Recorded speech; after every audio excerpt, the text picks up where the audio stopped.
pessoal, para iniciar a nossa aula de hoje, nós vamos fazer uma retomada do conteúdo da aula passada, tá? Que é foi sobre a escassez de água, a crise hídrica. E antes da gente iniciar o nosso assunto de hoje, a gente precisa fazer essa retomada porque vocês fizeram alguns apontamentos, alguns estudantes mandaram para nós o que acontece quando acaba a água, se acontece um problema com os canos, se eles furam, se há vazamento na rua, né? E alguns estudantes enviaram pra gente, né? Então, o estudante Lucas falou que, em geral, quando acontece falta de água, eles ligam para a Sanepar, né? Pede a mãe, em geral, ou o pai que liga. E quando acontece vazamento de água, é a mesma coisa. Vazamento de água na rua, com o cano estourado, assim que é percebido, é feito um telefonema, né, ou mandado uma mensagem para a companhia de água, que é a Sanepar, tá? Vamos retomar aqui o que é uma bacia hidrográfica, né? Bacia hidrográfica é o conjunto de rios que tem um rio principal e tem os seus afluentes em volta. Observem aqui a imagem, olha só. Então, aqui é a bacia hidrográfica que fica na região de Curitiba. Tá? Nós temos a bacia do rio Passaúna, nós temos a bacia do rio Barigui, a bacia do rio Iguaçu. Desta bacia nós não temos captação de água para a região de Curitiba, bacia do Ribeirão dos Padilhas, bacia do rio Belém e a bacia do rio Atuba, que fica no Macaxiri, certo? Aí o que acontece com essas bacias, né? Existem os rios principais que vocês podem ver com essas listinhas escuras, né, mais largas, e as pequenininhas que provavelmente vocês não conseguem ver em casa porque é pequenininho mesmo, são os riozinhos afluentes, tá? Esses riozinhos afluentes os que saem dessa bacia principal, tá certo? E para ilustrar isso, nós vamos fazer uma atividade. Então, o que vocês vão fazer em casa? Vocês vão precisar de um materialzinho, tá certo? Por favor, o vídeo Mão na Massa.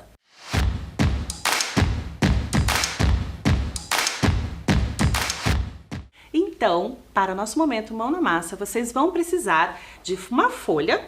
Esta folha pode ser sulfite branca, pode ser uma folha do seu caderno, como você achar melhor, tá? Você vai procurar lá. Também uma folha, eu estou usando aqui nesta aula uma folha de couve, mas você pode usar qualquer folha que tenha no seu quintal, tá certo? E você vai precisar também de um giz de cera, pode ser feito com lápis de cor, tá bom? Eu vou dar um minutinho para você pegar esses materiais, tá?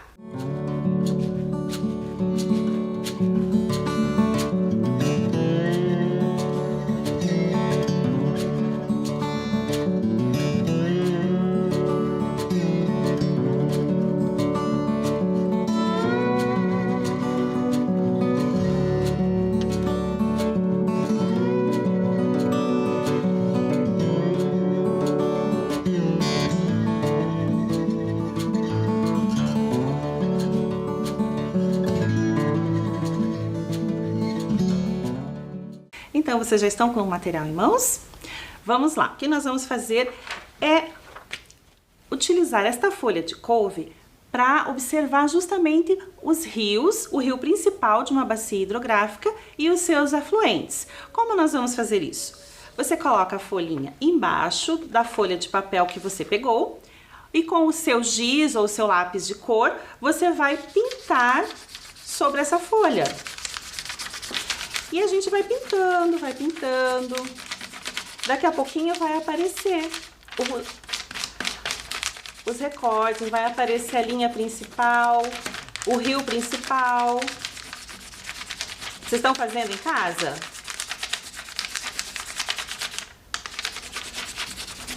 Meu giz aqui não é muito bom. O giz de vocês é bom? Olha só.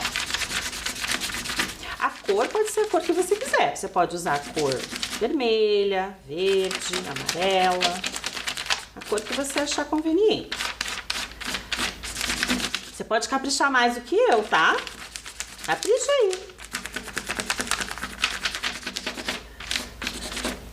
Agora, vamos comparar o nosso desenho? você pode caprichar bem mais do que eu, tá, gente? É porque aqui a gente tem um pouquinho de tempo. Então, qual é o objetivo dessa pintura? É ilustrar a bacia hidrográfica com o seu rio principal e aqui as margens, os seus rios afluentes, que partem dele, que em geral são rios menores, assim como você está vendo na imagem, tá certo? Então agora nós vamos continuar daqui, tá certo, pessoal? Deixem o material de vocês do ladinho e agora a gente vai dar continuidade para a aula. Observem os mapas aqui na tela. Então aqui eu tô continuando a falar sobre as bacias hidrográficas do Paraná, tá certo? Então eu gostaria que vocês vissem aqui comigo, olha, essa bacia aqui, ó, é todinha do Rio Iguaçu, que tá apontada com a flechinha laranja. A bacia do Rio Iguaçu, ela chega e aqui, olha, no finalzinho do Paraná, né, dos limites do Paraná com os países vizinhos, nós temos a junção de bacias, que é a bacia do Rio Paraná.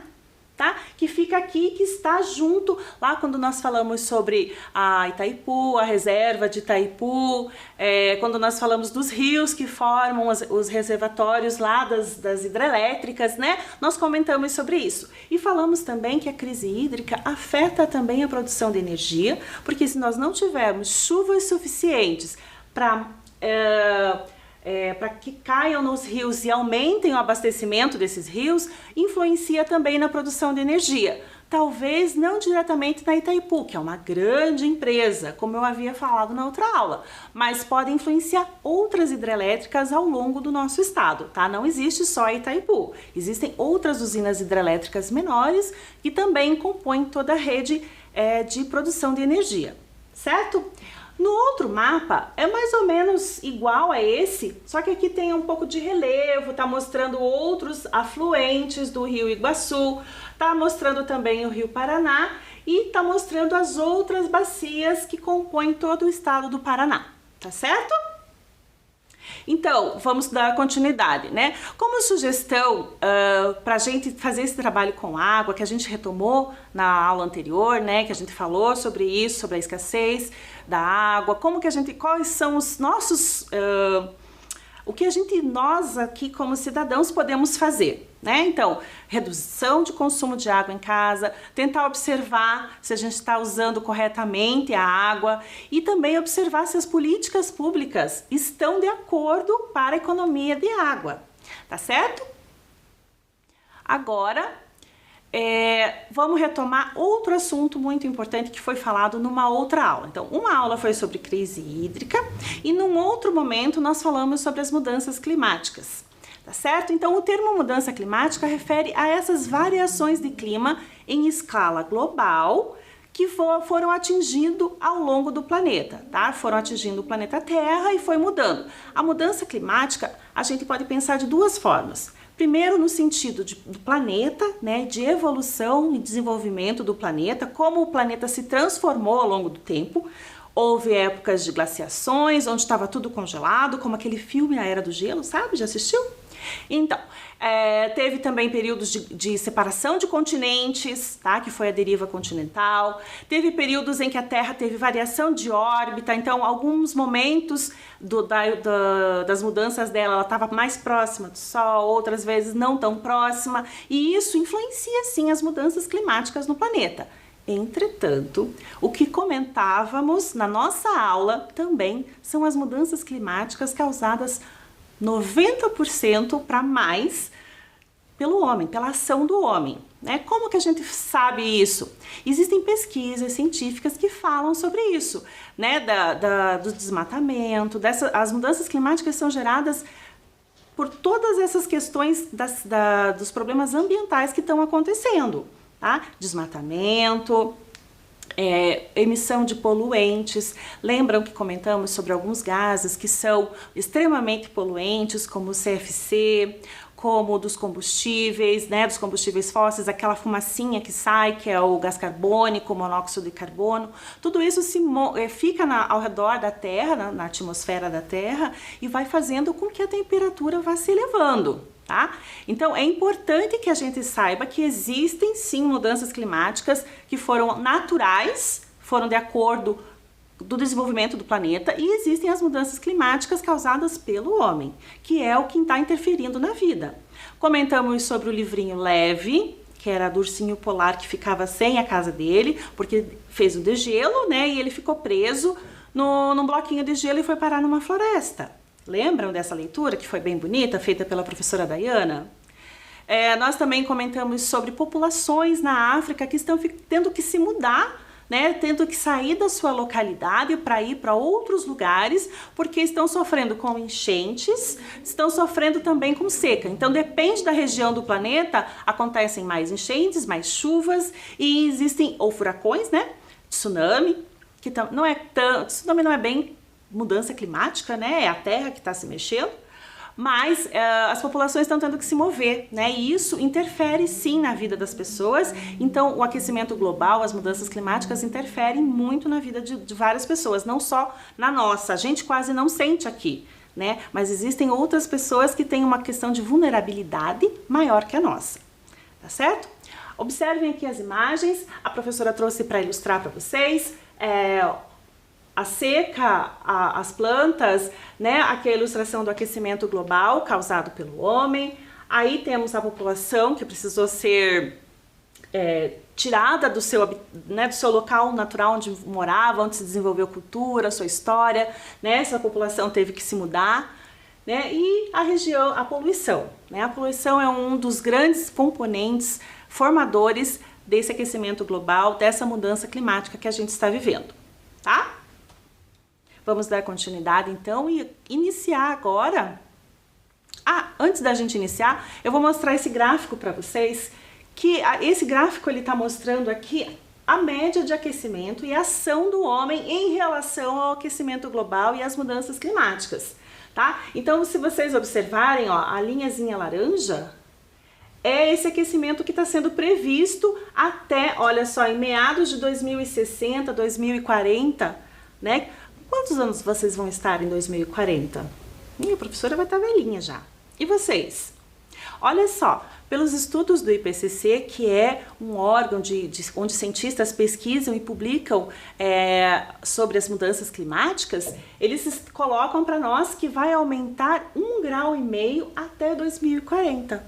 Então, daqui 19 anos, olha só, e esse 1 grau vai afetar os mares, com a salinidade dos mares, vai provocar derretimento também, vai mudar muita coisa no planeta. É isso que a gente tem que pensar, tá bom? Agora vamos para a aula de hoje. A aula de hoje é sobre serviços ecossistêmicos. Vocês já ouviram falar? Conhecem? Então, as imagens que a professora trouxe são bem diferentes, né? Aqui eu estou mostrando um pouco da biodiversidade do nosso planeta, né? Um peixinho em uma região árida, uma região de deserto, né? Então, quando a gente fala de serviços ecossistêmicos, nós estamos falando de benefícios, de serviços, de coisas que a natureza nos proporciona, tá?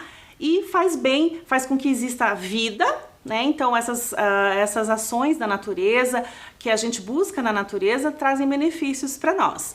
Então a biodiversidade e a variabilidade dos nossos organismos faz com que existam diferentes tipos de ecossistemas. Então nós temos, como eu mostrei, ecossistemas aquáticos, ecossistemas terrestres e esses ecossistemas de mangue, de mares, né? Então, parte desses serviços ecossistêmicos são gerados pela natureza em benefício da sociedade e fornecem para nós, nos fortalecem como economia, ou seja, a gente consegue viver com isso, né? E o nosso bem-estar e a nossa manutenção da nossa vida, né? Esses serviços estão relacionados com, por exemplo,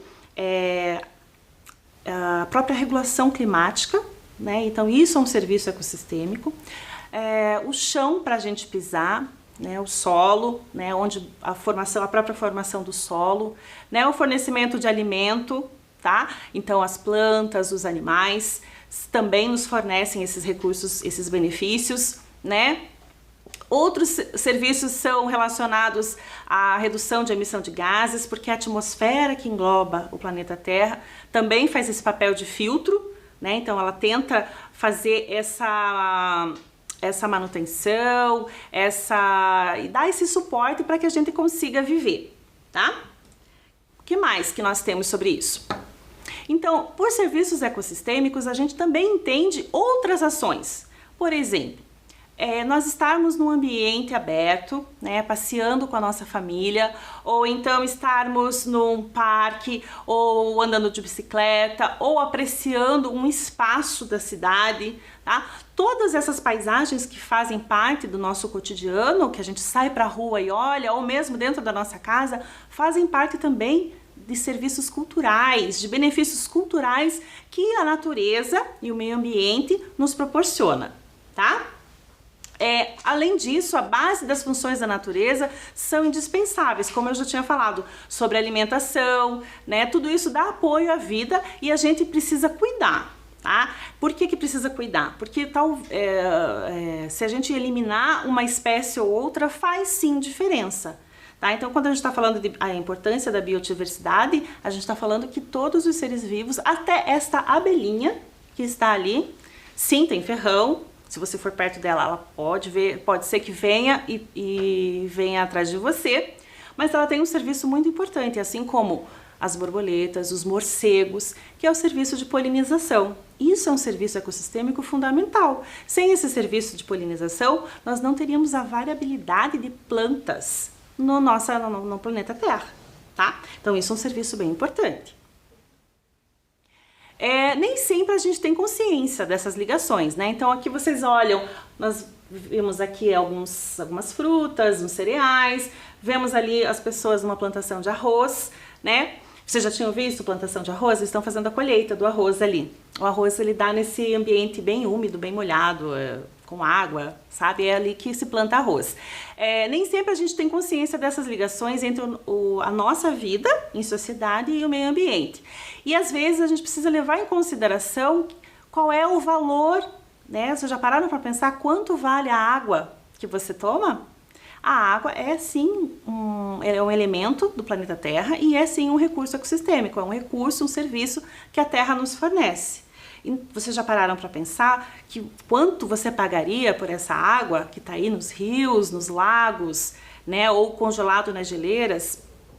A terra onde é feita a plantação, já pensaram qual é o valor disso? Ou o valor de um animal? A gente não pensa nisso, né? Seria uma boa hora para pensar. Agora vamos falar do que é o ecossistema, né? Eu falei de serviços ecossistêmicos, que são ações que o planeta, que o meio ambiente fornece para nós, tá? Agora vamos pensar aqui, vocês lembram ou já tiveram o que é ecossistema? O que é isso? O ecossistema é formado por componentes abióticos que não têm vida, tá? E por componentes bióticos, são aqueles que têm vida. Os abióticos compreendem os nutrientes, tá? Todo o fornecimento de nutrientes do planeta, madeira, combustíveis, metais, tá? O ciclo dos gases, da água, a energia térmica do planeta, né? Porque a gente tem essa energia aqui dos ventos e a energia do calor mesmo, que é por causa da atmosfera, né? Vem a luz do sol, faz aquele efeito estufa que esquenta o planeta, que precisa ter, porque a gente não conseguiria viver com um planeta muito gelado, né? E isso tudo faz parte do ecossistema. Então, os componentes abióticos são aqueles que estão na natureza e que não têm vida.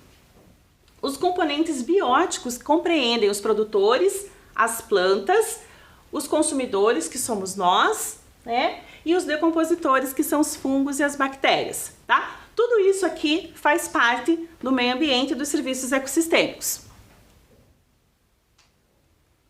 Agora nós vamos dar uma paradinha para respirar e vamos assistir um vídeo que fala sobre a natureza e os seus serviços, ok?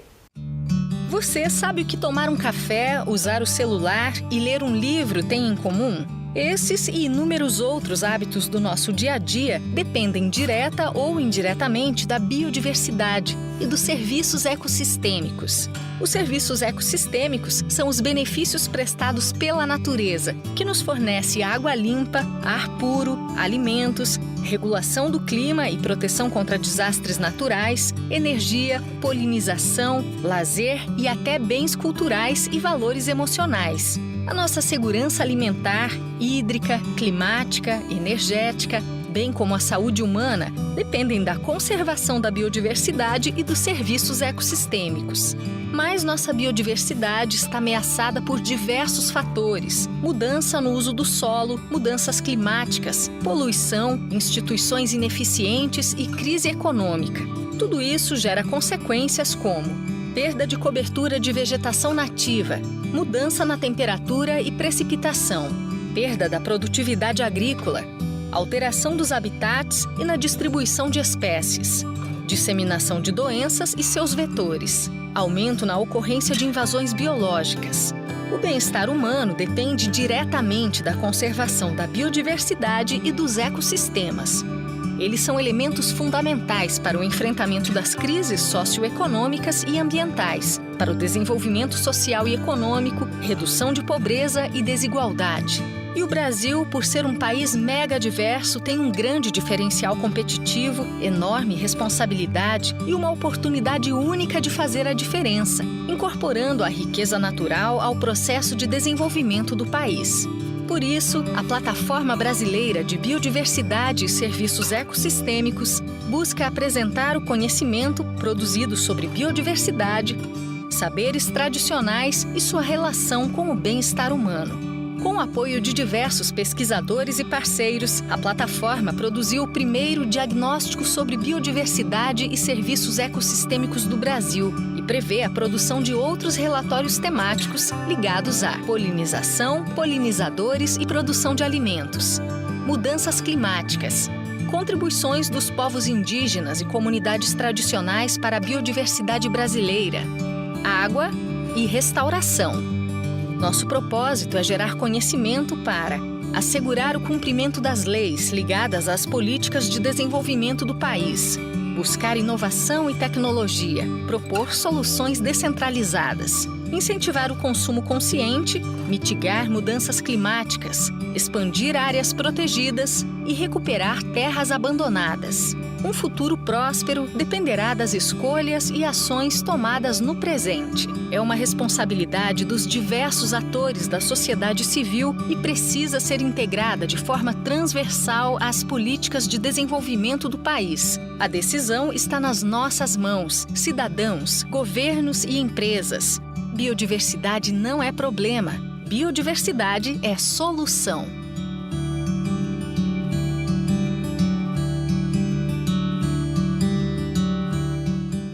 Então, sobre o vídeo, ele está falando justamente sobre esses serviços que são prestados, que a gente vai falar um pouquinho de cada um, tá? Então, nós temos aí um serviço de provisão, que engloba todos esses produtos que são obtidos do ecossistema, que são oferecidos diretamente para a sociedade. Quais são esses produtos? São formas de combustíveis, por exemplo, tá? Então, combustível fóssil, que foi feito há milhões de anos, né, pelos animais mortos, em decomposição, pelos fósseis, né? Combustível que a gente usa hoje muito nos carros, mas também um combustível que é considerado energia limpa, né? Fornece energia eólica, lembram que a gente falou dos campos eólicos, né? Então aqui o vento passa por ali e daí ali quando gira a turbina forma energia elétrica. Então é uma obtenção de energia pela natureza também, sem ser utilizado um combustível fóssil, tá? O que mais nós vemos aqui? Os alimentos, que é serviço de provisão também. Esse de provisão é trazer o alimento para nós, é o cultivo. E a polinização que já tínhamos falado. Sem polinização, a maioria das frutas, a maioria das plantas não estaria aqui. Inclusive, os serviços de polinização, os polinizadores não são só as abelhas, tá? Não são só insetos. Os morcegos também têm um papel muito importante dentro desse serviço, tá bom? O próximo, aqui são os serviços de suporte, tá? Quando nós falamos da rocha, do solo, né? Todo esse desenvolvimento que nós temos aqui do solo, para chegar no solo de cultivo, de plantio, para a gente montar nossas casas, tudo isso é suporte. Por que suporte? Porque dão condições à existência da vida, tá? A própria biodiversidade do planeta. Então, toda essa biodiversidade, as quantidades enormes que temos de animais e de plantas e de outros seres vivos, como, por exemplo, Como, por exemplo, nós temos, temos as bactérias, temos os vírus que estão por aí também, nós temos seres menores, né? Além de animais e plantas, temos os insetos, tá? Então, toda essa biodiversidade faz parte desse serviço de suporte. Aí nós temos também, aqui estou repetindo a provisão, né? A importância da água para nós e dos combustíveis, né? Então, para provisionar, para nos trazer recursos para que nós possamos viver no planeta. Água e combustível é muito importante, tá? E os serviços de regulação são esses serviços que responsáveis por equilibrar as condições do ambiente.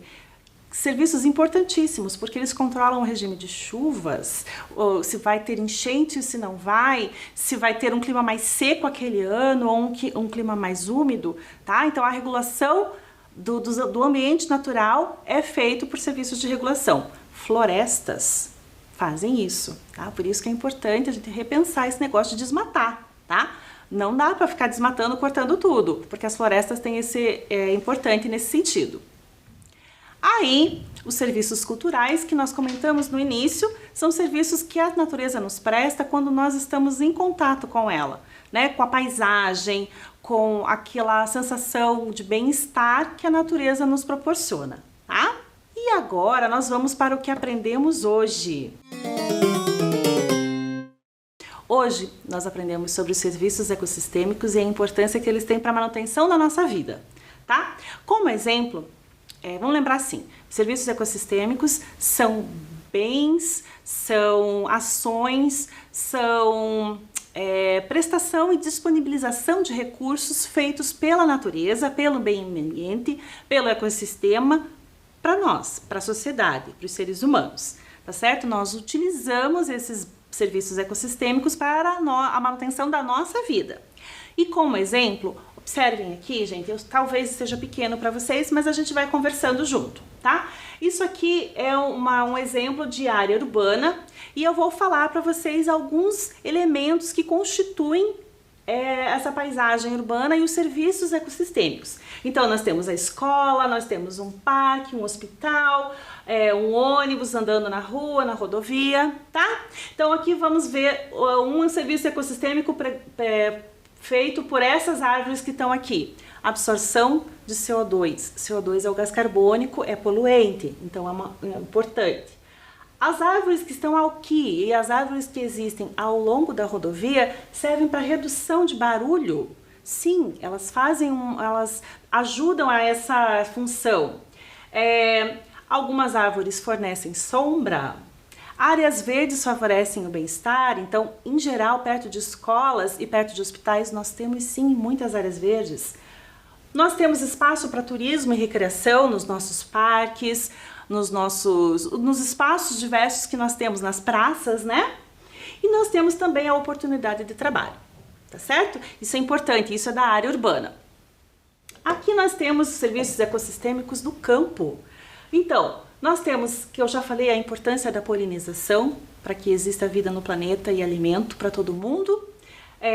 O espaço no campo também propicia para oportunidades de atividade física, então também fornece bem-estar e saúde, tá?